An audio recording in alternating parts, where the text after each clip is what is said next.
இந்த பிக் பாஸ்ல நான் லிஸ்ட்டில் நான் இருந்தேன். ஃபைனலிஸ்ட்டில் நான் வரல.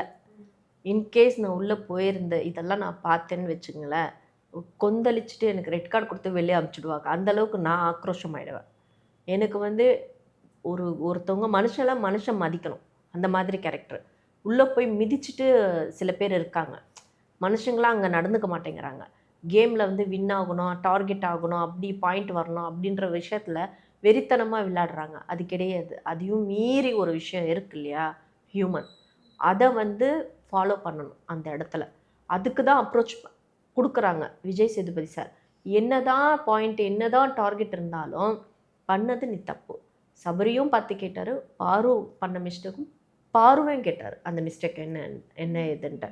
ஸோ கேட்காம இங்கே கிடையாது. அந்த ஷோவில் அவங்க கண்டென்ட் மட்டும்தான் கொடுக்குறாங்க, கான்செப்ட் மட்டும்தான் கொடுக்குறாங்க. ஆனால் அங்கே வந்து நம்ம கீழ்த்தனமான கேரக்டர் வெளிப்படையாக ஒரு விஷயம் வர்றது தான் அங்கே ஷேம் ஆகி நிற்கிறோம். உங்கள் தங்க நகையை அதிக விலைக்கு விற்கவும் மற்றும் அழகில் இருக்கும் தங்க நகையை மீட்டெடுத்து அதிக விலைக்கு விற்கவும் உடனே அணுகவும்.